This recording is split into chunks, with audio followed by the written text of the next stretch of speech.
NIA की team लाएगी 26/11 मुंबई आतंकी हमले का दोषी आतंकी तहव्वुर राणा। बहुत कोशिशें की, याचिका दायर की उसने, लेकिन वो कोशिशें काम नहीं आई। दिल्ली या मुंबई की जेल में तहव्वुर राणा को रखा जा सकता है और इसी दौरान सुरक्षा एजेंसियों के जेलों में गुप्त रूप से तैयारी शुरू कर दी है, ये भी खबर मिल रही है। अमेरिकी सुप्रीम कोर्ट से याचिका खारिज होने के बाद भारत लाया जा रहा है आतंकी तहव्वुर राणा। ये बड़ी खबर इस वक्त। और देखिए, आतंकी तहव्वुर राणा का भारत में प्रियंका हिसाब होने वाला है, क्योंकि यहाँ पर एनआईए ने फिलहाल तैयारी भी कर ली है। इसी से जुड़ी हुई आप इस रिपोर्ट को देखिए। मास्टरमाइंड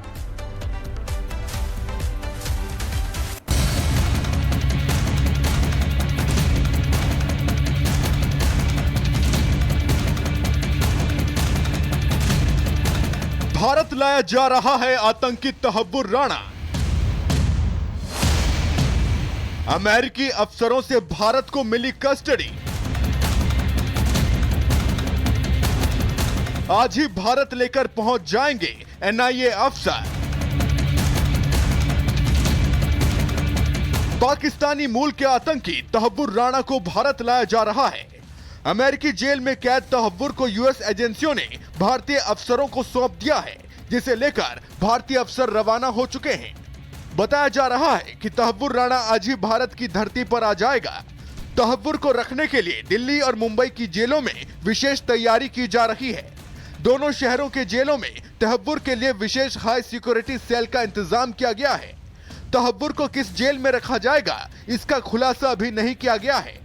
माना जा रहा है कि खुफिया एजेंसियां तहव्वुर के नए ठिकाने को लेकर आखिरी वक्त में फैसला करेंगी। भारत लाए जाने के बाद तहव्वुर को कोर्ट में पेश किया जाएगा, जहां राष्ट्रीय जांच एजेंसी यानी कि एनआईए उसकी कस्टडी मांगेगी। कस्टडी में एनआईए उससे पूछताछ कर साजिश की कड़ियां जोड़ेगी। तहव्वुर को भारत लाने की इस पूरी प्रक्रिया की निगरानी खुद एनएसए अजीत डोभाल कर रहे हैं। आपको बता दें कि पाकिस्तानी मूल का कनाडाई नागरिक तहव्वुर राणा कई बरसों से अमेरिका की जेलों में कैद था। राणा ने भारत में प्रत्यर्पण को रोकने के लिए अमेरिकी कोर्ट में याचिका भी दाखिल की थी, लेकिन अमेरिकी कोर्ट ने उसकी याचिका खारिज कर दी। तहव्वुर राणा ने मुंबई अटैक की साजिश में बेहद अहम भूमिका निभाई थी। राणा पाकिस्तानी एजेंसी आईएसआई के लिए काम करता था। उसने मुंबई में हमलों वाली जगह की रेकी करने वाले डेविड कोलमैन हेडली को फर्जी यात्रा दस्तावेज मुहैया कराए थे। वो जैश सरगना हाफिज सईद के भी संपर्क में था। तहव्वुर राणा का प्रत्यर्पण भारत की एक बड़ी कूटनीतिक सफलता के रूप में देखा जा रहा है। Bureau report, Republic Bharat.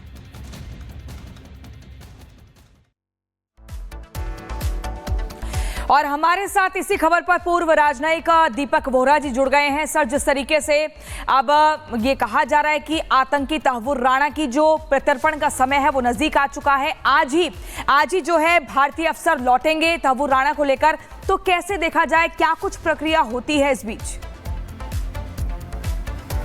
बहुत बहुत धन्यवाद मैम। जब मैं यूनाइटेड स्टेट्स में पोस्टेड था 1982 से 1985, ऐसे कुछ केसेस को मैंने खुद हैंडल किया था और एक को तो मैं इन्वॉल्व था उसको वापस लाने में ऐसे लोगों को। इसमें मैं जो देख रहा हूं मैम कि तीन चीजें बहुत स्पष्ट है। एक तो ये जो व्यक्ति है, इसने जो मुंबई में कांड हुआ था जिसमें मेरे परिवार पर भी असर पड़ा था, ये अगले साल ये इतना खुश था, इसने मुबारक दी थी एलईटी और पाकिस्तानी मिलिट्री को, शाबाश मेरे शेरों आपने कर दिया, हमने आपको जानकारी दी थी। अगले साल 2009 में इसने डेनमार्क में कोशिश की थी। वहां का एक अखबार है समथिंग आइलैंड पोस्टन या ऐसा कुछ नाम है, उन्होंने प्रॉफिट मोहम्मद के कार्टून्स पब्लिश किए थे, तो वहां पर भी इसने आतंक करने की कोशिश की थी। फिर अमेरिका वापस आ गया, फिर पकड़ा गया एयरपोर्ट पे और फिर इसको सजा हुई। पहले तो छूट गया, बरी हो गया। उसके बाद जब एनआईए ने इन्वेस्टिगेशन शुरू की तो एक अमेरिकन कोर्ट ने कहा कि ये कंपेलिंग एविडेंस है और इसको अब भारत भेजा जाए। तो फिर ये बहुत जगह अपील करता रहा, मैं नहीं जाऊंगा, ये हो जाएगा, मैं मुसलमान हूं, मुझे मार देंगे, एटसेट्रा। जितनी लीगल ट्रिक्स थी कोशिश की, और अमेरिका के मैम सर्वश्रेष्ठ वकीलों को हायर किया। कौन पैसे देता है? ये वकील हैं जो ऐसे केस के लिए 10 मिलियन 20 मिलियन अमेरिकी डॉलर लेते हैं। इसके पास तो इतने पैसे हैं नहीं। फिर इसमें ये रिव्यू पैनल में गए, बड़ी मजेदार चीज है, ये रिव्यू पैनल ने बोला कि एक एक्सेप्शन होता है, वो उसको लैटिन वर्ड है नॉन बिस इन इडem, इसका मतलब होता है डबल जेपर्डी, यानी आप अमेरिका में जेल जा चुके हैं तो उसी गुनाह के लिए अब आप दूसरे देश के जेल में नहीं जाएंगे। लेकिन रिव्यू पैनल बोला कि जो भारत कह रहा है, जो आपके ऊपर आरोप लगाए हैं, वो डिफरेंट हैं फ्रॉम द आरोप जो अमेरिका में लगे थे। आपको भारत जाना बहुत कोशिश की इसने, हार गया। अब ये वापस ला रहा है। ऑफ कोर्स उसकी फैमिली तो कहती है बड़ा अच्छा आदमी है, तो भगवान का आदमी है, बड़ी पूजा पाठ करता है, etcetera. All that is nonsense. इसका एक्सट्रेडिशन अनकंडीशनल है एंड अगर ये इसको फांसी की सजा होती है, अमेरिका विल नॉट माइंड, क्योंकि वो खुद फांसी देते हैं लोगों को। अमेरिका ने क्यों कोऑपरेट किया है? लगातार ये भी कह रहा है दीपक वोरा जी कि जो आतंकी है उनका हिसाब होना चाहिए, और कई बार अमेरिका ने भी कहा, भारत भी बात कहता है। इरशाद अहमद भी हमारे साथ जुड़े हुए नेता पीएमएल पाकिस्तान से इस वक्त लाइव हमारे साथ है। सर ये बताइए कि आतंकी तहव्वुर राणा जो कि जब गया यहाँ से मास्टरमाइंड था 26/11 हमला का, उसके बाद फिर जब अब वापस आ रहा है, तो इस एंगल से भी जांच होगी कि पाकिस्तान का इसमें कितना बड़ा हाथ, क्योंकि पाकिस्तान का भी नाम सामने आया था और उसके बाद ये भी जानकारी मिल रही है कि पाकिस्तान का कैनेडियन व्यापारी भी वो है। बहुत शुक्रिया जी। मैं तो पहले ये कहूँगा कि देखिए, ये तहव्वुर राणा जैसे नाम ले रहे हैं आप, दहशतगर्द अगर वो है, पहले तो ये है कि पाकिस्तानी नहीं, क्योंकि पाकिस्तानी हम लोग इस तरह के नाम नहीं रखते जो ये नाम है इंसाफ का। दूसरी बात ये है कि जितने भी दहशतगर्द हैं दुनिया में, हम तो चीख चिल्लाट कर रहे हैं, जितने भी दहशतगर्द हैं उनको उनके अंजाम तक पहुंचना चाहिए। अगर किसी ने दहशतगर्दी की है और दहशतगर्द है तो उसको उसके अंजाम पे पहुंचना चाहिए। इसमें हम तमाम दुनिया के साथ हैं और इसमें कोई मुज़ायका नहीं है कि दहशतगर्द को उसके अंजाम पे पहुंचाया जाए।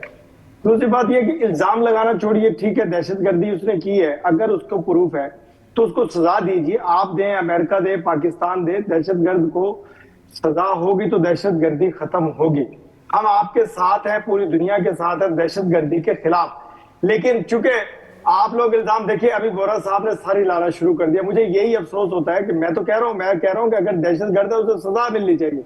हम आपके साथ हैं, हम पूरी दुनिया के साथ हैं, हम दहशतगर्दी के खिलाफ हैं, क्योंकि मेरा मुल्क सबसे ज्यादा दहशतगर्दी का शिकार है और हम मुसलसल जंग लड़ रहे हैं दहशतगर्दी के खिलाफ और दहशतगर्दों के खिलाफ। तो इसमें मुज़ायका नहीं है। लेकिन आप इल्जामबाजी लगाने की बजाय आप कोशिश ये कीजिए कि उस पर इल्जाम साबित हो, वो मुल्जिम है, अगर उस पर इल्जाम है, अगर उसने ये काम किया है, उसको सजा दिलवाने की तरफ देखिए और वो तवज्जो दीजिए उस तरफ कि वो वाकई मुजरिम है, मुल्जिम है, उस पे इल्जाम है, उसने किया है, उसको सजा मिले, उसे फांसी आप दें, अमेरिका दे, कनाडा दे, जो भी दे, उसको फांसी दे दें। ना कि आप इल्जाम लगाएं पाकिस्तान पे कि जी पाकिस्तान से वो आया और पाकिस्तान का आतंकी था और पाकिस्तान के लिए उसने काम किया। ऐसा नहीं है। अब मैं ये कहता हूँ कि इरशाद अहमद साहब, पाकिस्तानी एजेंसी आईएसआई के लिए ये जो पाकिस्तानी मूल का कनाडाई नागरिक है तहव्वुर राणा काम करता था, इसलिए उसे बार बार कहा जा रहा है कि पाकिस्तानी, और ऐसे में अब इसका भारत में हिसाब होगा, आज कोर्ट में पेश किया जाएगा, फिर एनआईए जो है वो कस्टडी मांगेगी। इसमें इतना आप क्या आरोप लगा रहे हैं? मैं तो आरोप लगा नहीं रहा हूं, मैं तो कह रहा हूं कि दहशतगर्द है तो उसे फांसी दीजिए, प्रूफ कीजिए, फांसी दीजिए। पाकिस्तान से, और वही बात तो दीपक वोरा साहब भी कह रहे हैं। आप मेरी अजीम आईएसआई पे इल्जाम मत लगाया करें प्लीज। जो भी आपके मुल्क में कुछ भी होता है, आप फौरन से मेरी आईएसआई का, मेरी पाक फौज का नाम ले देते हैं। क्यों दीपक वोरा साहब? वो कह रहे हैं कि आईएसआई पर इल्जाम मत लगाया करिए। क्या तहव्वुर राणा पाकिस्तानी एजेंसी आईएसआई के लिए काम नहीं करता था? नहीं करता था कभी। ये कह रहे हैं मेरी आईएसआई, आपकी आईएसआई? हाँ, होंगे ना अधिकारी। इरशाद अहमद जी कह रहे हैं मेरी आईएसआई। सुनिए इनकी बात। मैं एक मिनट मैम, ये जो बात कर रहे हैं प्रूव करिए। अरे अमेरिकन कोर्ट ने प्रूव कर दिया, उसको 17 साल की सजा हुई थी वहां पर और वो 27 में छूट जाता वहां से। आपको मालूम है अमेरिकन कोर्ट पे आपको डाउट है तो खुलेआम बोलिए कि अमेरिका में रूल ऑफ लॉ नहीं है। उन्होंने प्रूव किया है, उन्होंने हमारी एविडेंस को एक्सेप्ट किया है, तभी वापस भेज रहे हैं। आपके कहने पे वापस नहीं। सर प्लीज हाथ जोड़ के कहता हूं, हकीकत स्वीकार करिए, अपने सिर को रेत में मत रखिए, छतरमुर्ग की तरह मत भरिएगा। एंड सेकेंडली, ये पहली बार है, सुनिए बड़े ध्यान से सर, पहली बार है कि अमेरिकन जस्टिस सिस्टम ने एक आतंकी को भेजा है वापस, जिसके बारे में वो खुद कहते हैं कि इसका पाकिस्तानी फौज के साथ संबंध है। आगे बोलिए। चला गया ना वो। So ma'am, this is something that हम सबको स्वीकार करना है कि ये बहुत clear. Sir let me complete sir. मैंने जब आप बोल रहे थे इंटरप्ट नहीं किया था। जब बड़ी क्लियरली साबित हो चुका है कि इस आदमी का हाथ है। अमेरिकन कोर्ट ने कहा है कि आप इसको भारत भेजो, यहां पर आएगा। और क्या प्रूव करना है हमने तो मांगा है on the basis of evidence. America ने भेजा है हमारे pass on the basis of evidence. अब क्या आपकी कचहरी करेगी? याद है वो एलईटी का कौन है जो सबसे बड़ा है, उसको आपने गिरफ्तार कर दिया। हाँ जी, 5 स्टार होटल के प्रेसिडेंशियल स्वीट में रखा हुआ। ये मैं नहीं कह रहा, ये आपके अपने लोग कह रहे हैं कि वो तो घूमता है सड़क खुलेआम और ये कहता है ओ मेरी आईएसआई, मेरी फौज। अरे सर, क्या बातें करते हैं? दुनिया की आंखों में कब तक झूल धोंकेंगे? क्यों होता है जब कोई आतंकी हादसा होता है पाकिस्तान का नाम आता है? ये मैं नहीं कह रहा सर, ये ब्रिटिश पार्लियामेंट में कहा गया है। सुन लीजिए उनकी बात, सारी दुनिया कहती है, लेकिन आप हैं यहाँ बैठे हुए, हो जी हम तो बहुत अच्छे लोग हैं। सर हैप्पी बर्थडे, जन्मदिन आपको बहुत मुबारक हो। मैं बता रहा हूँ, देखिए जो बोरा साहब, आप बहुत अग्रेसिव होके बोल रहे थे, मैं तो बड़े प्यार से मोहब्बत से बोल रहा था। मैंने क्या कहा और आपने उसको उल्ट जवाब दिया। देखिए मैंने कहा अगर वो मोहब्बत से नहीं होता, उसने दहशतगर्दी किया, देखिए मैंने बड़ी मोहब्बत से बात की आपसे, लेकिन क्योंकि आपके जहन में एक बारूद भरा हुआ है जो निकलता नहीं है पाकिस्तान के खिलाफ, पाकिस्तान की एजेंसी के खिलाफ, मैंने बड़े एहतराम के साथ कहा, मैंने कहा अगर इसने दहशतगर्दी की है, इसको अमेरिका फांसी दे, कनाडा फांसी दे, हिंदुस्तान फांसी दे, हमें कोई एतराज नहीं है। लेकिन खुदारा पाकिस्तान पे इल्जाम मत लगाइए, पाकिस्तान की एजेंसीज पे इल्जाम मत लगाइए, पाकिस्तान की आईएसआई पे इल्जाम मत लगाइए। मैं इसीलिए हमेशा ये कहता हूं कि आपकी आबादी बढ़ती है, तब भी आप मेरी आईएसआई पे इल्जाम लगा देते हैं कि आबादी बढ़ गई, इसमें भी हाथ आईएसआई का। ऐसे ना किया करें। मैं तो खुद से कहा, मैं एडमिट कर रहा हूं कि दहशतगर्द को मारना चाहिए, दहशतगर्दी को खत्म करना चाहिए। जहां भी दहशतगर्दी मिले, आपको मिले दहशतगर्द, आप मारे, मुझे मिले मैं मारूं। मैं तो कह रहा हूं कि मैं तो मुसलसल जंग लड़ रहा हूं दहशतगर्द के खिलाफ। तो मैंने कब कहा, मैंने कब डिनायल मोड में आके आपसे कहा? लेकिन इरशाद अहमद साहब अभी मानने को तैयार क्यों नहीं है कि आतंकी तहव्वुर राणा जो है वो पाकिस्तानी एजेंसी आईएसआई के लिए भी काम करता था, लश्कर तैयबा के लिए भी काम करता था, लेकिन आप इस बात को बार बार मानने से तैयार क्यों नहीं है? आप तो दोनों तरह की बातें कर रहे हैं कि आप उसको सजा भी दीजिए और वो हमारे लिए काम भी नहीं करता था।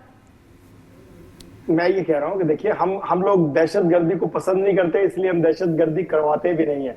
और दहशतगर्द आपकी इस बात पर हंस रहे हैं दीपक वोरा साहब? एक हाँ नहीं, वो हंसेंगे, उनके अंदर बारूद भरा हुआ है, जहनी तवाजन ठीक नहीं है। वोरा साहब सॉरी, लफ्ज गलत निकल गया मेरे मुंह से आपके लिए। बात यह है कि जब अच्छा सोचेंगे तो अच्छा होगा, फूल भेजेंगे तो फूल के बदले फूल आएगा। आप दहशतगर्दाना ठीक है। इरशाद अहमद जी और दीपक वोरा जी, आप दोनों का बहुत बहुत शुक्रिया रिपब्लिक भारत के साथ जुड़ने के लिए। और अपने दर्शकों को बता दें, आतंकी तहव्वुर राणा का अब खेल खत्म हो चुका है, भारत में हिसाब होगा पूरा। अब अमेरिका से भारत लाया जा रहा है, जिसको आज कोर्ट में पेश किया जाएगा, उसके बाद एनआईए कस्टडी मांग सकता है।